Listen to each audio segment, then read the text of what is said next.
لا حول ولا قوة إلا بالله العلي العظيم. أعوذ بالله من الشيطان الرجيم. بسم الله الرحمن الرحيم. الحمد لله الذي هدانا لهذا وما كنا لنهتدي لولا أن هدانا الله لقد جاءت رسل ربنا بالحق. الصلاة والسلام على تحية والإكرام على النبي الأمي المدني المكي الحاشمي القرشي الأبتهي مولانا ومولى الثقلين إمامنا وإمام القبلتين جد الحسن والحسين أبي الزهراء أبي القاسم مصطفى محمد. اللهم صل على محمد وآل محمد وعجل فرجهم. أما بعد فقد قال الله تعالى وتبارك في الفرقان الحميد وهو أصدق الصادقين وقوله الحق. بسم الله الرحمن الرحيم. ولقد كرمنا بني آدم وحملناهم في البر والبحر ورزقناهم من الطيبات وفضلناهم على كثير ممن خلقنا تفضيلا. صدق الله العلي العظيم. اللہم صلی علی محمد وآل محمد وعجل فرجہم. آغاز کلام میں ہمیشہ کی طرح تمام تعریف و توصیف اور تمام حمد و ستائش اس پروردگار عالم کے لیے ہے کہ جو خیر الناصرین ہے، وہ پروردگار کہ جو بہترین مددگار ہے. تمام تعریف اس پروردگار عالم کے لیے کہ جو خیر الرازقین ہیں، جو بہترین طرح سے ہمیں رزق عطا کرتا ہے. وہ پروردگار کہ جو ہمارا رب ہے، وہ پروردگار کہ جس نے ہم انسانوں کو اس دنیا میں اشرف المخلوقات بنا کر بھیجا اور ہمیں کرامت عطا کی، اور ہمیں یہ اور ہمارے اندر اس کیپیسٹی کو رکھا کہ ہم خشکی اور تری دونوں میں ہی زندگی گزار سکتے ہیں. اور پروردگار عالم نے اپنی تمام مخلوقات میں سب سے زیادہ برتری ہم انسانوں کو دی. لیکن انسان اور حیوان کے درمیان بظاہر جب ہم نے مقایسہ کیا تو پھر انسان اور حیوان میں ہمیں فرق نظر نہیں آیا. لیکن جب ہم نے اس کی حقیقت کو دیکھا تو ہمارے سامنے یہ واضح ہو گیا کہ ایک خاص جوہر جو اللہ نے فقط انسانوں کے اندر ڈالا ہے وہ حیوان کے اندر نہیں ہے. حیوان جانتا تو ہے، لیکن جتنا جانتا ہے اتنا ہی جانتا ہے، اس سے آگے نہیں جان سکتا. اور انسان جو پیدا جاہل ہوا، لیکن جیسے جیسے وہ بڑا ہوتا رہے گا اور اپنے علم میں اضافہ کرتا رہے گا تو اس کے کمال میں بھی اضافہ ہوتا رہے گا. اسی طرح اگر عمل کے مرحلے میں دیکھا جائے تو عمل تو حیوان بھی کرتا ہے اور انسان بھی کرتا ہے، لیکن حیوان کا عمل ایک جوش سے بھرا عمل ہوتا ہے، بنا سوچے سمجھے وہ عمل کرتا ہے. لیکن انسانی عمل جو ہوتا ہے وہ پرجوش عمل نہیں ہوتا ہے، وہ سلیقے والا عمل ہوتا ہے، وہ عقل کے ساتھ عمل ہوتا ہے، وہ اللہ کی ذات کو سامنے رکھ کر عمل ہوتا ہے، وہ ان اصولوں کو فالو کر کے عمل انجام دیتا ہے کہ جن اصولوں کو اللہ نے انسانوں کی ہدایت کے لیے بھیجا. عزیزان محترم، انسان کا عمل جب اس کی انڈیویجولی طبیعت کے مطابق، نیچر کے مطابق ہونے لگ جاتا ہے تو پھر وہ اپنی انسانیت سے ہٹ جاتا ہے، اپنے اس معیار سے گر جاتا ہے. اگر وہ جوش کے ساتھ عمل انجام دینے لگ جائے، جوش و ولولے سے عمل انجام دینے لگ جائے.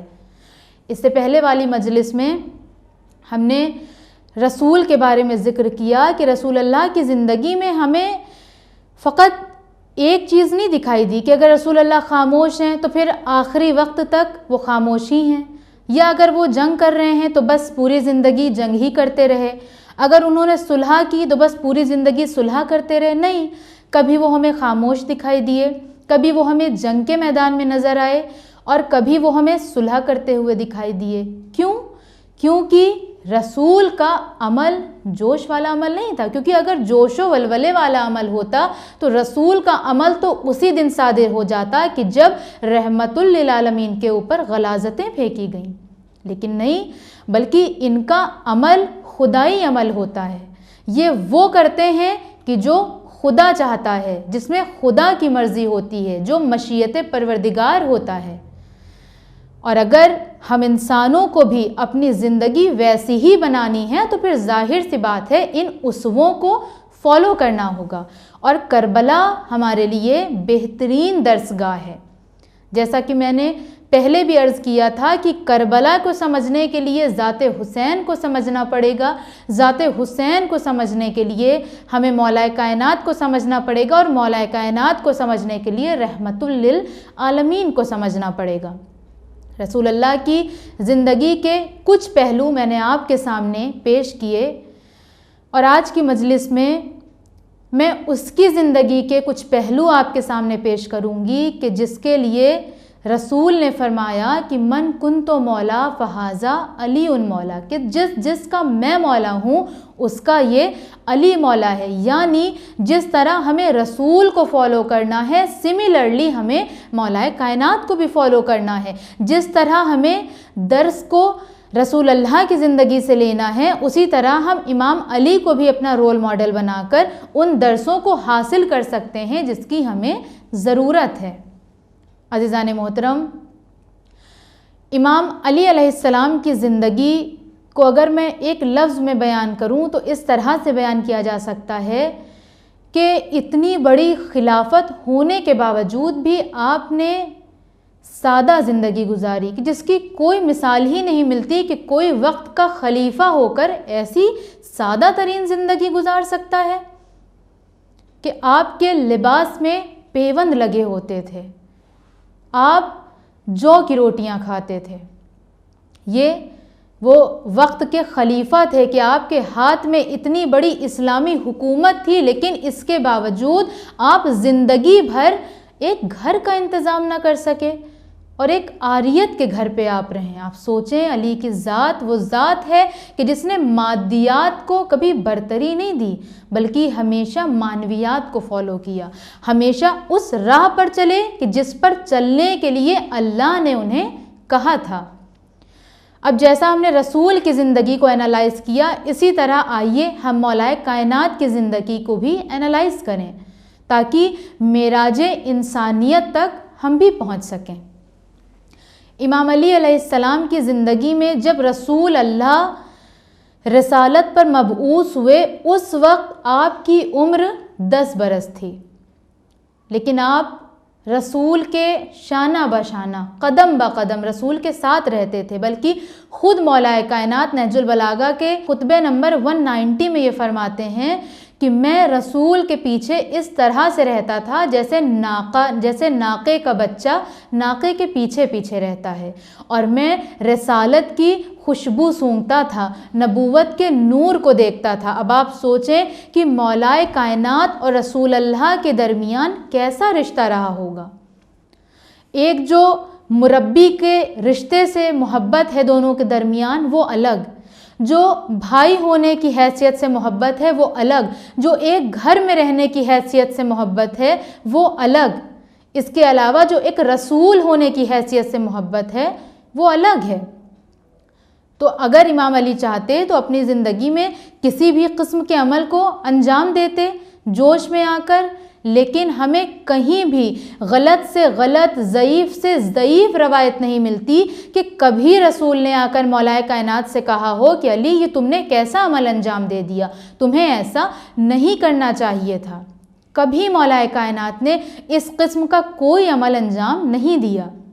لہٰذا جب رسول مبعوث ہوئے آپ رسول کے ساتھ تھے، اور چونکہ وہ زمانہ جب رسول اللہ نے خاموشی اختیار کی اور صبر دکھایا، اس وقت ایسا نہیں ہوا کہ مولا کائنات ہاتھ میں تلوار لے کر کھڑے ہو گئے اور کہا کہ آپ وقت کے رسول ہیں، میرے بھائی ہیں، میرے مربی ہیں، آپ کے اوپر کوڑا کرکٹ ڈالا جا رہا ہے، آپ کو اذیتیں دی جا رہی ہیں، میں خاموش بیٹھ سکتا ہوں؟ میں اتنا شجاع ترین ہوں، میں کیسے خاموش بیٹھ سکتا ہوں؟ کیا ایسا تاریخ کے صفحات نے ہمیں کہیں بتایا؟ نہیں، ہمیں ایسا کہیں نہیں ملتا کہ کبھی امام علی علیہ السلام نے اس موقع پر تلوار اٹھائی ہو. کیوں؟ کیونکہ یہاں پر اللہ کا رسول خاموش تھا، اور اللہ کے رسول کی خاموشی پر خود امام علی بھی خاموش تھے. کیوں؟ کیونکہ آپ اللہ کے رسول کی اطاعت کر رہے تھے، آپ سمجھ رہے تھے کہ مشیت الہی کیا ہے. جبکہ امام علی کی عمر اس وقت وہ عمر تھی کہ جو ایک جوانی کی عمر ہوتی ہے، کہ جس میں انسان کو ذرا ذرا سی بات پہ غصہ آ جاتا ہے، جوش و ولولہ آ جاتا ہے، لوگ جنگ کے لیے کھڑے ہو جاتے ہیں. مگر مولا کائنات بالکل رسول کے نقش قدم پر چل رہے ہیں، پیشنس کے ساتھ. اور جب وہ وقت آیا کہ جب رسول اللہ نے مولا کائنات سے آ کر فرمایا کہ اے علی، آج کی رات تم میرے بستر پر سو جاؤ، کیونکہ یہ لوگ میرے قتل کا پلان کر رہے ہیں، مجھے یہاں سے ہجرت کرنا ہے. تو مولا کائنات سوال کرتے ہیں کہ یا رسول اللہ، کیا آپ کے بستر پر سونے سے، میرے سونے سے آپ کی جان بچ سکتی ہے؟ رسول نے فرمایا ہاں، مجھے اللہ کی طرف سے حکم ملا ہے، بس یہ سننا تھا کہ مولا کائنات نے شکر کا سجدہ کیا اور یہ فرمایا کہ پروردگار تیرا شکر ہے کہ تو نے اپنے رسول کی جان کی حفاظت کے لیے مجھے منتخب کیا. اور امام علی کا سونا بھی ایسا سونا تھا اور پروردگار کو امام علی کی یہ ادا اتنی پسند آئی کہ پروردگار نے بھی ارشاد فرما دیا وَمِنَ النَّاسِ مَن يَشْرِي نَفْسُهُ ابْتِغَاءَ مَرْضَاتِ اللَّهِ وَاللَّهُ رَءُوفٌ بِالْعِبَادِ. کہ اور اللہ کے بندوں میں سے کچھ بندے ایسے ہوتے ہیں کہ جن کے پروردگار عالم جن کے حوالے اپنی مرضی کر دیتا ہے. آپ سوچیں کہ مولا کائنات کا اس ایک شب میں سو جانا جو مرضی پروردگار خرید لے. کیوں؟ کیونکہ وہ شجاع تھے؟ نہیں، کیونکہ وہ اطاعت گزار تھے، کیونکہ وہ فرما بردار تھے اپنے رسول کے اور اپنے خدا کے. اب دوسری منزل میں آئیے کہ جب امام علی بھی مدینے میں آ گئے. اب جب تک رسول خاموش ہیں، مولا کائنات بھی خاموش ہیں، لیکن جب ضرورت پڑی اور رسول اللہ فوجوں کی قیادت کرتے ہوئے نظر آئے اور میدان میں نظر آئے تو اب یہاں بھی شانہ بشانہ مولا کائنات دکھائی دے رہے ہیں. ہر مارکے میں چمکتی ہوئی ذوالفقار علی ابن ابی طالب دکھائی دی، چاہے وہ بدر کی جنگ ہو، چاہے وہ حنین کی جنگ ہو، چاہے وہ خندق ہو، خیبر ہو، ہر ایک جنگ میں علی کی تلوار بلند ہوتی ہوئی نظر آئی. اور اس طرح سے نظر آئی کہ آواز غیبی آئی کہ لا فتح الا علی لا سیف الا ذوالفقار. یہ علی کی شجاعت تھی کہ جس نے ہر ایک جنگ کو فتح کیا. کہ علی کا اور ذوالفقار کا تصور ایسا ہونے لگا تھا کہ جیسے ایک کے بنا دوسرے کا تصور نہ ہو، یہ ممکن ہی نہیں ہے. تو آپ سوچیں کہ جب رسول خاموش، امام خاموش. جب رسول جنگ کے میدان میں، امام جنگ کے میدان میں چمکتی ہوئی تلوار کے ساتھ، کہ گویا دشمن امام کے نام سے خوفزدہ ہونے لگے تھے، امام کے نام سے ڈرنے لگے تھے. لیکن اب کہ جب امام کو یہ سند ملی کہ لا فتح الا علی لا سیف الا ذوالفقار، کچھ مدت کے بعد رسول دنیا سے چلے گئے. اب وہ شجاع ترین علی کہ جو ابھی میدان کارساز میں آگے سے آگے نظر آ رہا ہے، کہ جس کی تلوار کی چمک دیکھ کر دشمن دور بھاگ رہے ہیں، جو ایک وار میں دشمن کو 2 ٹکڑے کر رہا ہے، جو ہر جنگ کو فتح کر رہا ہے، ادھر رسول دنیا سے رخصت ہوئے اور امام علی خانہ نشین ہو گئے. 33 برس کی عمر آپ کی، اور کوئی 1-2 دن، 1-2 مہینہ یا 1-2 سال کے لیے نہیں، بلکہ 25 سال تک امام علی خاموش رہے. کتنی تعجب کی بات ہے کہ وہ علی، وہ فاتح خیبر، وہ فاتح خندق، کہ جس کے نام سے دشمن ڈر جائے، جس نے مرحب و انتر کو ایک وار میں 2 ٹکڑے کر دیا ہو، آج وہ خاموش بیٹھا ہے. اور اس کا مشغلہ کیا ہے؟ اس کا مشغلہ ہے عبادت پروردگار اور مزدوری کرنا، جس سے اپنا رزق کما سکیں. اور اس زمانے میں جو خلیفہ تھا اور خلافت کے وقت جو ضرورتیں پڑ رہی تھیں، اس میں بھی آپ پارٹیسپیٹ کر رہے ہیں. مثلاً اگر اس زمانے میں خلیفہ کے پاس کوئی ایسا سوال آیا کہ جس کا جواب ان کے پاس نہیں ہے، تو اگر وہ مولا کائنات سے پوچھ رہے ہیں تو مولا اس کا جواب دے رہے ہیں. کوئی ایسا مسئلہ سامنے آیا جو خلیفہ سے حل نہ ہو سکا اور مولا کائنات سے پوچھ رہے ہیں تو مولا بتا رہے ہیں. کسی قسم کا مشورہ لیا جا رہا ہے، مولا دے رہے ہیں. لیکن کسی جنگ میں آپ شریک نہیں ہیں، کسی بھی جنگ میں آپ شریک نہیں ہیں. اور پھر ایک ایسا وقت آتا ہے کہ جب مسلمان آگ و لکڑی لے کر آ جاتے ہیں اور آپ کی آنکھوں کے سامنے آپ کی زوجہ کے اوپر اتنا ظلم و ستم، وہ فاتح خیبر کہ جو 2 انگلیوں پر در خیبر اکھاڑ کر پھینک دے، یہاں پر جلتا ہوا دروازہ اپنی زوجہ کے اوپر گرتا دیکھے، وہ علی جو ایک وار میں دشمنوں کو دور بھگا دے، آج دشمنوں کی جرت یہ کہ اسی علی کے گلے میں رسی کا پھندا ڈال کر لے جا رہے ہیں۔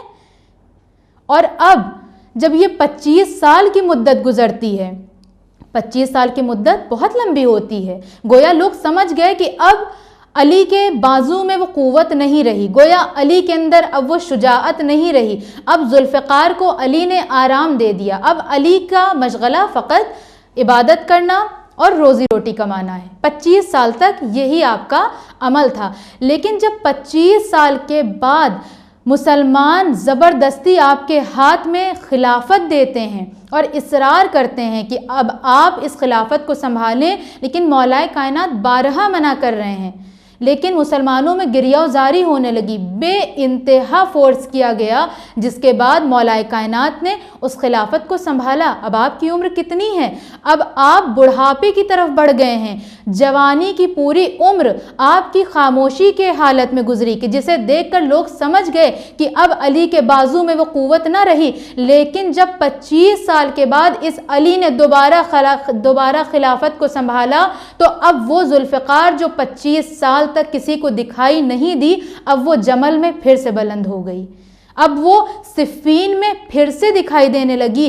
تو عزیزان محترم، اب ہم علی کی ذات کو، علی کے اس عمل کو کیا کہیں گے کہ مولا کائنات اپنا پسندیدہ عمل انجام دے رہے تھے؟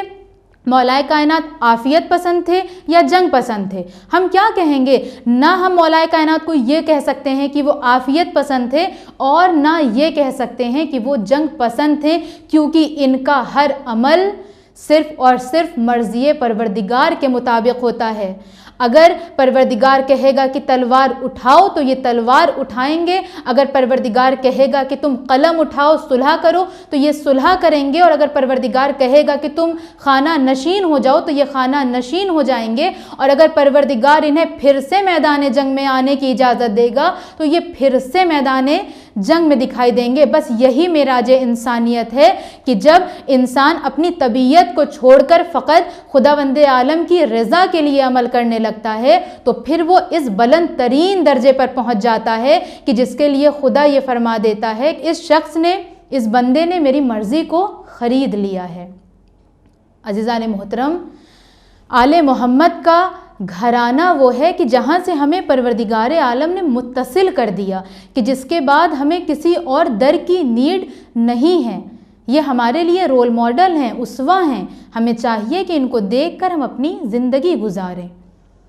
مگر افسوس ہے اس وقت کے مسلمانوں پر کہ جنہوں نے ایسی شخصیات کے ساتھ ایسا رد عمل کیا۔ رسول اللہ اپنی ساری زندگی جس علی کو پہچنواتے رہے کہ اے لوگوں پہچان لو یہ علی ہے، میرے بعد تم ان کو فالو کرنا، لیکن لوگوں نے سب کچھ فراموش کر دیا، امام علی علیہ السلام سے حق حکومت چھین لیا، اور یہیں پر یہ بغض ختم نہیں ہوا، بلکہ 50 سال کے بعد جب کربلا نمودار ہوئی اور علی کا بیٹا جب ان دشمنوں کے سامنے آیا اور پوچھا کہ اے لوگوں مجھے کیوں مارتے ہو، کیا میں نے تمہارے اوپر ظلم کیا ہے؟ تو 50 سال کے بعد ادھر سے آواز آتی ہے بغضاً لأبیک، تمہارے باپ کے بغض میں۔ آپ سوچیں کہ کتنا بغض تھا لوگوں کو مولا کائنات سے کہ اس بغض کی انتہا امام حسین سے اس طرح نکالی گئی۔ عزیزان محترم، آج 4 محرم ہے اور میں چاہتی ہوں کہ آج میں ان شخصیات کے مصائب کا تذکرہ کروں کہ جو فزیکلی کربلا میں تو موجود نہیں تھے، لیکن ان کا نام کربلا کے شہیدوں میں ہے۔ ان کو روز آخرت شہیدان کربلا کے ساتھ لایا جائے گا، اور وہ کوئی اور نہیں بلکہ سفیر حسین جناب مسلم ابن عقیل کے 2 ننھے بچے ہیں۔ ان دونوں کے بارے میں ملتا ہے کہ جب وہ دونوں بچے زندان سے کسی طرح بھاگ آئے تو اجنبی شہر ہے، در بدر بھٹک رہے ہیں، اور جا کر ایک دروازے پر دستک دی۔ ایک عورت نے دروازہ کھولا، ان بچوں نے اپنی پہچان کروائی۔ اتفاق سے وہ عورت آل محمد کی چاہنے والی تھی۔ وہ عورت ان بچوں کو لے کر اپنے گھر آ گئی، بڑے پیار سے کھانا کھلایا اور ان بچوں کو حجرے میں سلا دیا۔ لیکن جب اس کا شوہر آیا اور اس کا شوہر وہ کہ جو ان بچوں کے ہی فراق میں تھا، نہایت قسی القلب، ظالم کی پیروی کرنے والا وہ شخص جب گھر میں آیا اور اپنے حجرے میں آرام کرنے کے لیے گیا، ادھر دونوں بچوں میں سے ایک بچے نے خواب میں اپنے بابا کو دیکھا، اور جب وہ خواب سے بیدار ہوا تو اپنے بھائی سے خواب کی داستان بتانے لگا اور دونوں مل کر گریہ کرنے لگے۔